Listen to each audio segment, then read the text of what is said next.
Hey my enchanted peeps, I'm here with doing the YouTube Pagan challenge. I believe we are on weeks 7 and 8, maybe? Okay, anyway, I missed last week, so I'm going to do the last week and this week. So last week was about sacred texts. Now, obviously, it's not a religion of the book, as in, Christianity or Judaism or Islam, where you have, the Torah and the Bible and the Quran, which are considered, they are sacred books. So I had to ask myself, what would I consider a sacred book to me?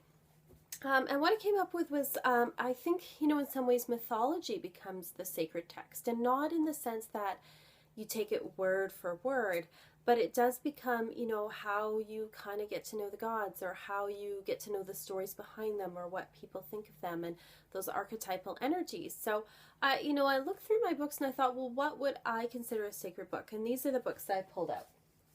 So first of all, speaking of mythology, I have I'm going to probably pronounce this wrong, the Mabinogion, which is the book of Welsh mythology.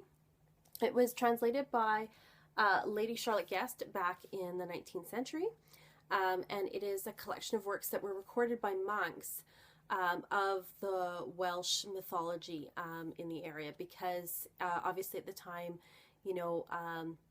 most of Welsh mythology was orally translated, so it was like people would tell each other stories, and then in medieval times the monks wrote it down. So there is, some questions about the origins of them, or how much they've been Christianized, things like that, but it is what we have. So I do love this book. This book is illustrated by Alan Lee, who is an amazing, amazing artist. Just have beautiful, there we go, pictures like that. It's a really amazing book, and it's got the mythology of Lugh and Rhiannon and all this stuff, and especially working with a lot of Celtic deities. This is an excellent go-to book, so I do recommend this one. Another classic of British Welsh mythology is Mort d'Arthur. Obviously, it's French, but many people went to France and from England, that's where you get the Britons, Britons, that live in Brittany in France, and they took their stories with them, and of course it's influenced heavily by the ideas of medieval chivalry, and it's, it was written in medieval times looking back at the past, so it's their idealization, but certainly it's another book I would consider, a sacred text, especially for those who are into Welsh and Celtic mythology. So this one here is edited by John Matthews and illustrated by Anna Marie Ferguson, and this one also has beautiful, beautiful pictures in it. Let's see, let's find one. Oh, here we go. Beautiful kind of watercolors and stuff. It is a very thick, very heavy book. I do love this book. In the realm of Celtic mythology as well, we have Classic Celtic Fairy Tales by John Matthews, and it's illustrated by Ian Daniels.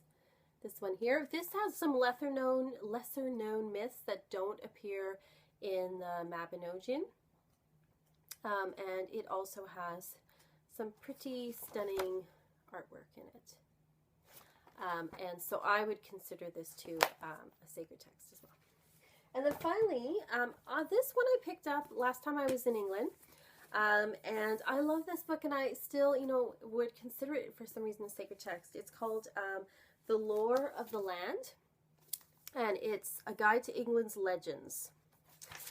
And so what it is it breaks down each county of Britain. So, for example, it starts in alphabetical order. So you start with Bedfordshire, and then you have a map here that has all these little symbols on it, and it's got all the different mythologies around the area, all the fairy tales, all the ghost stories. So it's got like bell legends, crime and punishment legends, devils and demons, fairies and sprites, ghosts, heroes, humorous tales, local landmarks. So it kind of gives you an idea of the local lore of the area, which is very Celtic, which is very, makes me think of ancient Britain, how every little area had, their little stories. So I was able to look up the area that I usually stay in, which is Shropshire when I go to England. And then also my mom's from Warwickshire. And so, there's stories in here as well. And it covers like every area of Britain. I think it has Scotland. It's just England or Scotland. No, it's just England. England's legends. Sorry. It's just England. but still, it's an amazing book, super thick, and it's just really lovely. And I would also consider this a sacred text for those of you that are, you know, of British background and into Celtic mythology. So those are the sacred texts for me. I find that they just give you a background and a sense of place and a sense of where the mythology comes from. And then from there you kind of get a sense of the morality of the people and the sense of what their values are. And I think that's really important.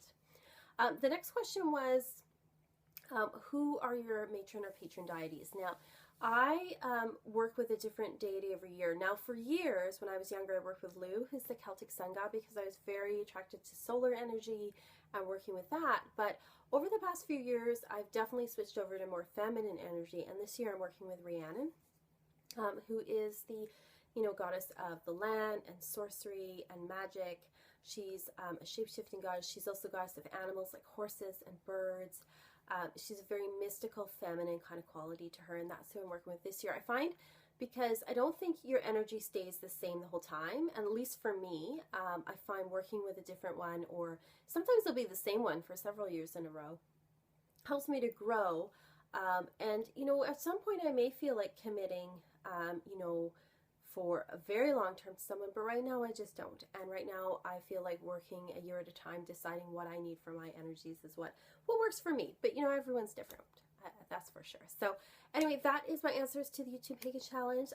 Thank you again to Annika Garrett for putting out this challenge. It's amazing, and I love seeing everybody's comments and learning from everybody else. So I'll see you guys all next time. Bye.